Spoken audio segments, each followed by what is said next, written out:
네, 오늘 본문에 세 명의 인물이 등장을 합니다.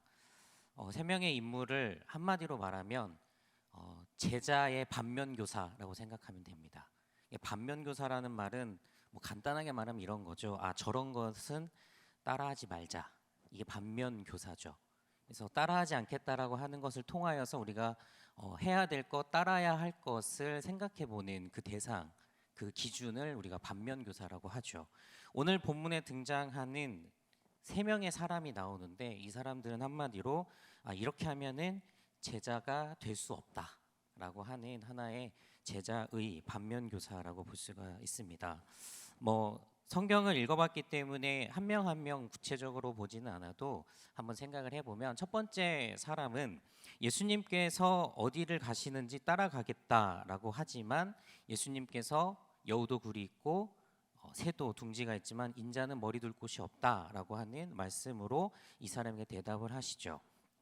두 번째 사람은 오히려 예수님께서 따르라고 말씀을 하십니다. 그런데 이 사람이 먼저 내가 아버지 장례를 하고 난 다음에 따르겠습니다라고 이야기를 하자 예수님께서 죽은 자는 죽은 자들에게 맡기고 하나님의 나라를 전파하라 이렇게 대답을 하시죠.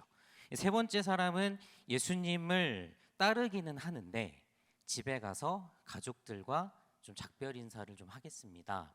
그 다음에 예수님을 따르겠습니다라고 예수님께 얘기하자 예수님께서 쟁기를 잡고 뒤를 돌아보는 사람, 그러니까 쟁기질을 하는데 뒤를 돌아보는 사람은 하나님의 나라에 합당하지 않다라고 말씀을 하시죠. 여러분, 이 사람들은 제자가 되었을까요? 제가 미리 이제 사전에 깔아놔서 제자가 못 됐을 것이다라고 전제를 하고 이제 읽었기 때문에 그렇게 볼 수는 있겠지만 제자가 됐을까요? 솔직히 말하면 장담은 못 하겠습니다. 왜냐하면 이렇게 말은 했는데 혹시 모르죠. 나중에 변화받아서 제자가 됐을지 그거는 모르겠습니다만 지금 오늘 본문에 등장하는 이 상황만 놓고 보면 이 사람들은 제자가 되기 어려웠을 것 같다라고 추측을 할 수 있습니다. 근데 여러분 한 명 한 명 한번 생각을 해봅시다. 과연 이 사람들이 제자가 될 수 없었던 그들의 이유가 그들의 말과 그들의 대답이 과연 부당한 말들이었을까? 그러니까 이들이 예수님께 했던 그 말들이 어떤 부당하거나 어떤 잘못된 무언가가 있어서 이 사람들이 예수님의 제자가 되지 못했던 것일까 한번 생각을 해봤으면 좋겠습니다. 첫 번째 사람은 굉장히 호기 넘치게 예수님 제가 제자가 되겠습니다. 예수님께서 어디를 가시든지 저는 따라가겠습니다라고 이야기를 합니다. 여기 뭐가 잘못됐을까요? 예수님께서 어디로 가시든지 저는 따라가겠습니다라고 얘기를 했습니다. 그것밖에 한 말이 없어요. 그런데 예수님은 갑자기 여우도 굴이고 뭐 새는 둥지가 있는데 인자가 머리 둘 곳이 없다라고 말씀을 하시죠. 이 사람한테 무슨 잘못이 있었을까요? 괜찮습니까? 이 사람 뭔가 말에 잘못이 있거나 무언가 부족하기 때문에 예수님의 제자가 되기 어려웠을 거라고 우리는 추측을 하는데 뭐 생각보다 이 사람의 뭔가 부족한 부분은 말로선 찾기가 어렵습니다. 기존의 설교들을 들어보면 이렇게 말씀을 하시죠. 진정성이 부족하다. 뭔가 진심 어린 그런 말이 아니다. 근데 제가 아무리 읽어봐도 여기에선 진정성을 무엇을 통해서 느껴야 되는지를 잘 모르겠습니다. 이 사람이 진심이었는지 아니었는지를 우리가 무엇으로 판단할 수 있을까? 어디로 가시든지 나는 따르겠습니다. 이 말 속에 뭐가 진실하지 않았는지를 잘 모르겠다는 거죠. 이 사람을 만약에 저였다면 되게 억울했을 것 같습니다. 예수님 어디로 가시든지 따르겠습니다라고 얘기를 했는데 갑자기 여우도 굴이 있고 참새도 둥지가 있고 인자는 머리 둘 곳 없다. 네? 네, 이렇게 됐을 것 같아요. 차라리 너한텐 진정성이 없다 이렇게 얘기하셨으면 좋겠는데 그것도 아니고 이건 어떻게 해석을 해야 될까? 그럼 두 번째 사람은 예수님이 먼저 따르라고 했습니다. 말씀에 보면 예수님이 나를 따르라 그랬어요. 자기가 예수님 따르겠습니다라고 한 게 아니라 예수님이 불렀어요. 예수님이 부른 방향성이 예수님이 부른 겁니다. 나를 따르라. 그랬더니 이 사람은 아버지를 장사하고 아버지를 장사한 다음에 오겠다. 무슨 일이 있었던 거예요.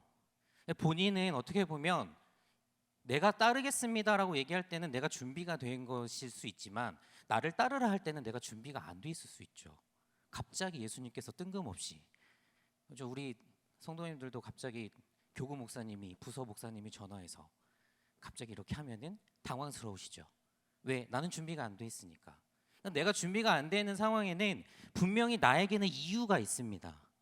어떠한 상황이 나에게 다른 상황이 있는 거죠. 이 사람은 아버지를 장례하는 일이라고 하는 어떤 일이 있었던 것 같기도 하고 뭔가 마음의 준비가 안 됐죠. 만약에 우리가 입장을 바꿔놓고 생각을 해보면 갑자기 나를 따르라 했는데 아버지 장사를 해야 되는데 갑자기 하나님 그 예수님께서 말씀하시기를 죽은 자들은 죽은 자들로 장사하게 하고 너는 하나님의 나라를 전파하라. 굉장히 또 한번 네 이렇게 되겠죠. 세 번째 사람은요. 예수님을 따르겠다고는 했는데 제가 가기는 가겠습니다만 제가 아직 조금 잠깐 못한 게 있습니다. 가족들하고 작별 인사만 하고 오겠습니다. 이렇게 얘기를 했거든요. 예수님의 제자가 되는 것에 대해서 이 사람은 좀 어느 정도 알고 있었던 것 같아요. 많이 이동을 해야 되고 집에 쉽게 못 들어가는 상황이 일어날 수 있고 심지어는 못 볼 수도 있는 상황이 생길 수도 있겠죠. 예수님의 사역을 따라다니다 보면. 그리고 예수님의 사역이라고 하는 것 자체가 그렇게 막 편안하고 쉬운 일은 아니었을 것이라고 생각이 듭니다. 그렇다면 결국 내가 가족을 볼 수 없는 상황에서 가족들과 작별 인사를 하고 오는 것은 그 정도는 좀 허용을 해주시면 괜찮지 않을까. 너무 예수님이 인정이 없으신 건 아닌가라는 생각을 잠깐 하게 되죠. 인사 정도는 하고 올 수 있지 않을까요? 뭐 이렇게 얘기하면은 변명이 다 이렇게 뭔가 이유들이 다 있습니다. 나름대로 정당한 변명이라고 할 수가 있겠죠. 근데 여러분 한번 바꿔서 생각을 해봤으면 좋겠습니다. 이거는 지금 콜링을 받은 사람의 입장이고 콜링을 하고 계시는 예수님의 입장에서 한번 생각을 해보도록 할게요. 예수님께서는 분명히 이 사람들을 부르실 때 그냥 부르는 게 아니고 제자로 부른 겁니다. 예수님의 방향은 이 사람들을 향해서 그냥 와라. 그냥 우리 좀 같이 뭐 밥 한번 먹자, 친하게 지내자 이런 차원에서 부르신 게 아니고 예수님께서 지금 이 세 사람을 부를 때는 분명한 목적이 있는 상황에서 부른 겁니다. 어떤 목적? 제자를 부르는 거죠. 예수님의 입장에서는 그 사람들을 부름에 있어서 명확한 기준이 되는 것이 제자라고 하는 그 목적성이 있다라고 하는 것을 염두에 두고 우리가 한번 한 명 한 명을 예수님의 관점에서 왜 이 사람은 제자로서 자격이 없는 것인지, 왜 제자를 부르심에 있어서 반면교사를 삼아야 되는 것인지 한번 생각을 해봤으면 좋겠습니다. 여러분 첫 번째 사람, 예수님을 어디로 가시든지 따르겠습니다. 정말 이 사람이 진심을 다해서 이 말을 했다고 우리 한번 가정을 해봅시다. 그러면 진정성이 없어서 이 사람을 제자로 선택하지 않은 거는 일단 이유에서 탈락을 하겠죠. 이 사람이 뭔가 정말 진심을 담아서 진짜 예수님 어디로 가시든지 제가 예수님 따르겠습니다 라고 이 사람이 그렇게 이야기를 했다고 가정을 해봐도 예수님의 눈으로 볼 때는 초점을 잘못 맞췄다라고 보여지는 거죠. 예수님께서 하신 말씀, 여우도 굴이 있고 새도 집이 있는데 인자는 머리 둘 곳이 없다라고 하는 이 말은 나의 사역은 굉장히 불안정하고 고생스러운 사역이다라고 하는 것을 강조하기 위해서 예수님께서 말씀하셨다라고 보기에는 좀 뭔가 부족해요. 당연하지 않을까요? 예수님 사역은 그냥 고생스러운 사역인 것을 어느 정도는 알고 있을 거예요. 단순히 그 고생스럽다, 불편하다, 힘든 일이다 라고 하는 것을 예수님이 표현하기 위해서 그냥 여우, 새 이런 이야기를 하셨을까? 예수님의 이 말씀을 통해서 우리가 예수님의 이 말씀이 이 사람에게는 지금 어느 부분이 부족한지에 대해서 한번 생각을 해볼 필요가 있어요. 어디든지 가겠습니다라고 하는 말 속에는 장소의 개념이 있습니다. 어디든지 가겠습니다. 즉 이 안에는 장소라고 하는 것이 함축이 되어 있죠. 근데 여러분 예수님께서 제자를 부르실 때 예수님께서 하셨던 말씀을 우리 다른 말씀을 통해서 한번 확인을 한번 해봤으면 좋겠습니다. 한번 우리 말씀 마태복음 4장 19절, 마가복음 2장 17절을 볼게요. 예수님께서 베드로를 부르시는 장면입니다. 말씀하시되 나를 따라오라, 내가 너희를 사람을 낚는 어부가 되게 하리라. 마가복음 2장 14절, 또 지나가시다가 알페오의 아들 레위가 세관에 앉아 있는 것을 보시고 그에게 이르시되 나를 따르라 하시니 일어나 따르리라. 공통점이 뭘까요? 예수님의 말씀을 잘 보면 예수님은 나를 따르라라고 합니다. 나를 따르라.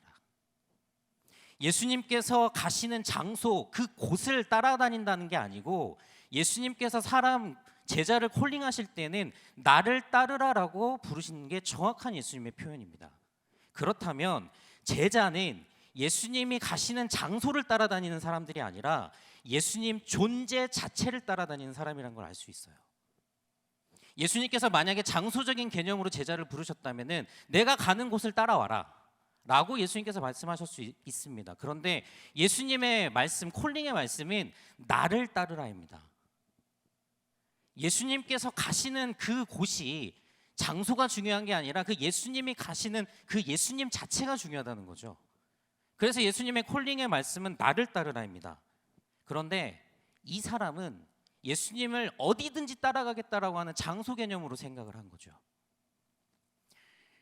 여러분, 왜 제자들이 이 장소 개념에서 실패를 했는지 예수님의 십자가 사건을 보면 압니다. 예수님의 기적을 행하시는 장소에는 제자들이 다 있었죠. 예수님께서 기적을 베푸시는 장소에는 제자들이 있었어요. 그런데 정작 예수님께서 십자가를 지시는 골고다 언덕에는 제자들이 없었어요. 장소를 따라다닌다고 내가 어디든지 가겠다고 했던 제자들이라고 한다면 어디든지 갔어야죠. 그 어디든지는 그게 기적을 베푸는 장소이든 골고다 언덕이든 관계없이 어디든지 갔어야 되는데 말씀에 기록되어 있는 제자들은 그렇게 안 갔다는 거예요. 즉 그 말은 어디든지 가겠습니다라고 하는 사람은 예수님의 존재에 집중하지 않고 있다라고 하는 반증이에요. 예수님을 따라다니는 제자라고 하면은 어디든지 가겠습니다가 아니라 예수님을 따라가겠습니다라고 했어야죠. 예수님을 따라가겠다고 했던 사람은 예수님만 보고 가기 때문에 예수님이 십자가에 달려 돌아가시는 그 십자가의 길을 간다면 당연히 예수님을 따라갔겠죠. 이게 제자인데 어디든지 갈 수 있습니다, 어디든지 가겠습니다라고 말하는 사람이 정작 어디든지 안 갔다는 거예요. 왜? 존재에 집중하지 않았기 때문에. 예수님은 분명히 말씀하셨습니다. 나를 따르라. 나를 따르라. 이게 예수님의 콜링이에요. 그렇기 때문에 이 사람이 대답을 하려면, 이 사람이 예수님 앞에 제자로서 올바로 섰으려면 내가 어디로, 예수님이 어디로 가든지 따라가겠습니다, 이 말보다 더 좋은 말, 더 중요한 말은 예수님을 따르겠습니다. 나를 따를 것이냐? 네, 예수님을 따르겠습니다. 이게 정확한 답이죠. 이게 정확한 제자의 대답이었어야 돼요. 그런데 이 사람은 그렇게 대답하지, 그렇게 말하지 않았다는 거죠. 두 번째 사람입니다. 예수님께서 따르라고 했습니다. 예수님이 따르라고 했어요. 갑작스러웠을 거예요. 그 사람의 상황도 있었습니다. 아버지의 장례가 있는 걸로 두 번째 사람은 그려지고 있습니다. 근데 여러분, 제가 이 부분을 여러 번 읽어봤어요. 장례가 뭐가 문제일까? 그냥 대입을 해봤습니다. 만약에 나에게 그런 일이 일어났다면 진짜 장례가 나는 것과 주님을 따라가야 되는 것 사이에서 내가 처해져 있었다면 나도 그 장례를 내려놓고 예수님을 따라갈 수 있을까? 쉽지 않은 결정이거든요. 이 부분을 여러 번 읽었습니다. 계속 읽어보면서 한 가지 의문이 들었어요. 이거는 제 의문입니다. 과연 이 사람의 아버지는 언제 돌아가실 예정일까? 이 사람의 아버지는 언제 돌아가실 예정일까? 저는 예전에는 이 사람의 아버지가 막 금방이라도 숨이 꼴딱꼴딱 넘어가시는 그런 상황이거나 이미 막 돌아가신 지 얼마 안 된 그런 상황이라고 생각을 했어요. 그런데 가만히 생각해 보니까 그런 배경 설명은 없습니다. 아버지의 장례를 끝내겠다라고 하는 이 말 속에 지금 당장 장례를 하겠습니다라고 하는 것으로 우리가 단정할 수는 없어요. 도대체 이 아버지는 언제 돌아가실 예정입니까? 만약에 지금부터 20년을 더 사신다고 가정을 해보면, 그러니까 20년 뒤에 그 다음에 장사를 하고 따르겠다는 거 아닐까요? 지금 당장이 아니라고 한다면 어떤 사람에게 있어서 그 장래라고 하는 것이 지금 당장에 일어난 일이 아니고 내가 나중에 치러야 되는 어떤 일이고, 그 일 때문에 지금 예수님을 따라갈 수 없다라고 한다면 그 일이 끝나고 난 다음에 예수님을 따르겠다라는 말로도 이 말은 해석할 수 있겠죠. 이 말씀 안에 하나의 단어가 등장을 합니다. 먼저라는 말이 나옵니다. 먼저. 이 일을 먼저 하겠다는 겁니다. 이 일을 먼저 한 다음에 그 다음에 예수님을 따르는 일을 선택하겠다는 거죠. 여러분, 당장 아버님이 돌아가시겠다는 그런 상황, 혹은 이미 돌아가신 그런 상황만 있는 것이 아니라 아버지 장례입니다. 언제 일어날지 모르는 그 아버지 장례인데 나에게 있어서는 너무 중요한 일인 거죠. 먼저 해야 되는 일. 그것이 20년 뒤에 일어나든 30년 뒤에 일어나든 나한테는 중요한 일이에요. 그러니까 그걸 먼저 해야만이 그 다음에 예수님을 따를 수 있다는 거죠. 우리가 삶을 살다 보면은 우리에게 있어서 되게 우선적으로 처리해야 될 일들이 있다고 우리는 가정하면서 삽니다. 하지만 가만히 들여다보면은 진짜 그 일이 급한 일일까? 그 일이 진짜 먼저 해야 되는 일일까? 정말 그럴까? 혹시 진짜 정말 마치 급한 것처럼 중요한 것처럼 우리가 그렇게 생각하면서 사는 것은 아닐까? 당장 아버지가 돌아가신 것도 아닌데, 당장 아버지 장례를 치러한 일도 아닌데, 그 일이 나한테는 너무나 중요한 일이고 너무나 급한 일이라고 나 혼자 생각해서 예수님을 따라가는 일은 이것을 다 먼저 한 이후에 그 다음에 하겠다라고 한다면 이게 과연 제자의 태도일까? 예수님께서 그렇게 이 사람에 대해서 이렇게 평가를 한 거는 예수님의 관점에서 봤었을 때는 우선순위가 바뀌어 있다라고 생각을 하신 겁니다. 정말 너한테 진짜 그게 막 당장 먼저 해야 되는 일이었느냐? 정말 그게 진짜 급한 일이고 정말 다급한 일이었느냐? 그냥 네가 중요하다고 생각했었던 일 아니냐? 너 스스로 먼저라고 생각했었던 바로 그 일이 아니었느냐? 이것에 대해서 예수님께서 지적하셨기 때문에 두 번째 사람도 제자에서 탈락할 수밖에 없었겠죠. 세 번째 사람입니다. 가족과 작별 인사하겠다고 했습니다. 이 정도는 진짜 예수님이 좀 해주셔야 되는 거 아닐까라는 생각이 들어요. 작별 인사하고 오겠다는데 그 정도는 좀 봐주셨으면 좋겠다는 생각이 드는데, 여러분 옛말에 이런 말이 있습니다. 들어갈 때 마음하고 나올 때 마음이 다르다는 거죠. 제가 여기서 뭐 하나 빠뜨리긴 했어요. 이게 설교 강단에서 말하기가 좀 그래서 거기예요. 거기. 예. 거기를 갈 때의 마음하고요, 거기를 다 갔다가 나온 마음이 다르다는 거예요. 제가 아는 어떤 분이 이렇게 이야기를 하신 적이 있거든요. 그분은 집에 이제 퇴근하고 귀가하시기 전에 꼭 반드시 퇴근길에 운동을 하고 집에 들어가신다고 해요. 왜 그러세요?라고 물어봤더니 운동을 안 하고 들어가면 다시 운동을 하러 나오는 경우가 거의 없대요. 격하게 공감하시죠, 여러분?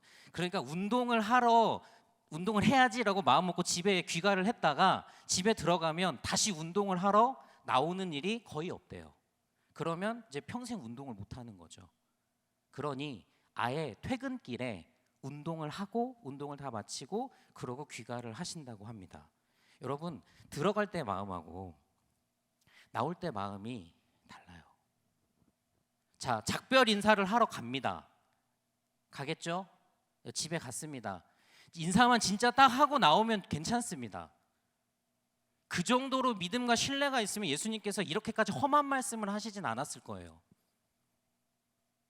정말 사람의 마음이 그렇게 단단하고 중심이 바로 잡혀 있고, 아 정말 집에 가서 인사만 하고 나와 괜찮아 그럴 만한 사람이야라고 생각을 하셨다면, 예수님께서 무슨 쟁기를 잡고 뒤를 돌아보는, 여러분 쟁기 잡고 뒤돌아보는 거는 농사 짓는 게 아니고 장난하는 겁니다. 아시죠? 어떻게 쟁기질을 하면서 뒤를 봅니까? 그거는 농사 짓는 게 아니라 장난하는 겁니다. 험한 말씀이에요 사실은. 네가 하는 것이 되게 헛된 짓이다, 헛된 일이다라고 하는 지금 말씀을 하신 거죠. 그렇게까지 심한 말씀을 하셨을까? 그런데 예수님 어떻게 보면 사람의 마음을 잘 아시는 거죠. 작별 인사하러 가는 길에는 그래 인사만 하고 나와서 주님을 따라야지. 그런데 집에 딱 들어가고 갔다 올게 라고 하면 본인이 계백 장군입니까? 가족들 다 죽이고 뭐 뜻을 품고 가게? 그러지 않아요. 따뜻한 밥이 있고 아내가 있고 남편이 있고 5개월 된 아이가 있고 멍멍 짖는 강아지가 있고 이러면 못 나옵니다, 여러분. 비유를 들었지만 사람이 집중하지 않으면 상황이 바뀌고 무언가 다른 조건들이 만들어지고 제자로서의 결단과 결심을 흐트러뜨리게 하는 상황으로 들어가면 내가 처음에 먹었던 그 마음이 유지되기가 어렵다는 거예요. 그 어려운 마음을 붙들고 나올 수 있을 만큼의 충분한 마음의 준비가 안 돼 있는 사람들이 거침없이 그렇게 얘기하는 것 자체에 예수님은 문제 제기를 하는 겁니다. 그거를 원천적으로 차단하고 뒤돌아보지 말아라. 앞을 바라보면서 쟁기질을 해라. 기준이 되고 올곧게 서 있는, 고정되어 있는 그 진리를 바라보며 집중하면서 가는 것이, 그것이 제자의 길이다. 어줍지 않은 인사하고 오겠습니다 하고 뒤 돌아보면서 가서 인사하고 온다라는 말로 그렇게 슬슬 피해가는 길은 제자의 길이 아니다라고 하는 거죠. 여러분, 이거를 자칫 오해해서 가족과의 관계를 뭐 다 끊고 막 주님의 일을 하라 이렇게 해석하시는 분들이 있습니다. 잘못된 해석입니다. 예수님 그렇게 가정 파괴범이 아니십니다. 이거는 그런 의미가 아니에요. 사람의 마음을 지금 예수님은 관통해서 보시는 거예요. 집중이 틀어질 수 있다는 거예요. 주님을 따르겠다라고 하는 그 결단과 결심이 잠깐 인사하고 온다라고 하는 그 상황 때문에 틀어질 수 있다는 거, 그걸 조심하라는 거죠.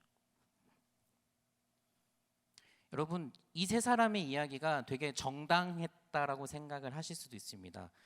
이유가 있는 변명이라고 생각하셨을 수 있어요. 그런데 다시 한번 생각해 보면 제자를 부르시는 겁니다. 제자를 부르심에 있어서 예수님은 분명한 기준이 있으셨던 거예요. 첫 번째, 나라는 존재, 예수 존재를 따르느냐, 그 예수님의 존재를 따르느냐, 그리고 예수님의 그 사역을 우선적으로 먼저 생각하고 있느냐, 예수님께서 부르신 그 제자의 삶을, 그 결단에 집중하고 있느냐, 이게 예수님께서 제자를 부르시는 제자의 조건이고 관점이죠. 이 조건에 이 세 사람은 충족하지 못했던 겁니다.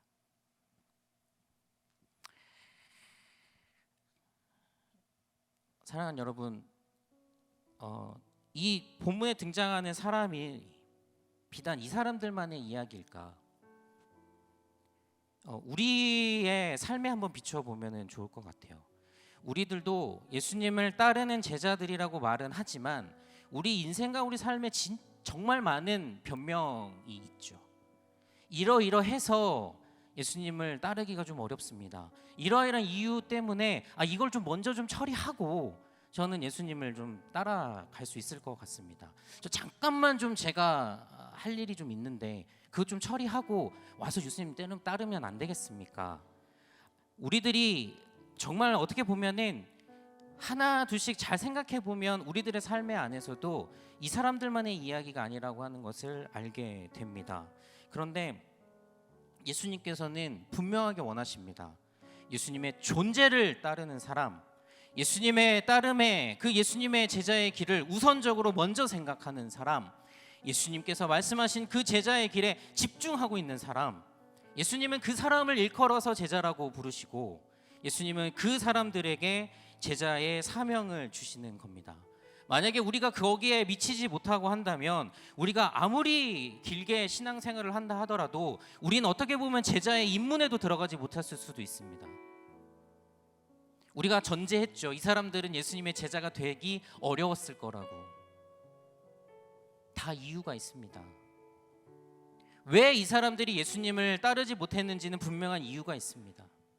그런데 그 분명한 이유가 있음에도 불구하고 예수님은 다시 한번 우리들에게 말씀하십니다. 제자가 되는 제자의 조건과 제자는 누구다라고 하는 것을 오늘 말씀을 통하여서 예수님은 분명하게 우리들에게 가르쳐 주십니다. 사랑하는 여러분, 제자는 예수님의 존재를 따르는 사람입니다. 변화되기 이전의 제자들, 예수님께서 가시는 곳은 따라갔습니다만 예수님의 존재는 따르지 않았던 것 같습니다.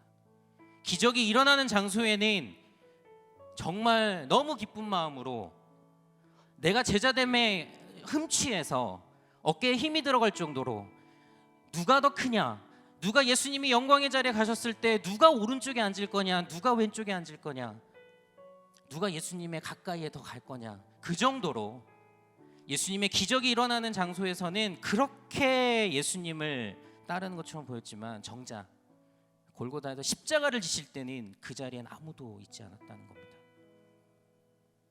그들을 제자라고 불렀죠. 엄밀히 말하면 진정한 제자는 아니었습니다. 그때는. 하지만 변화된 이후의 제자들, 그들은 정말 예수님을 따랐습니다. 그들의 눈에 예수님이 보이지 않았어요.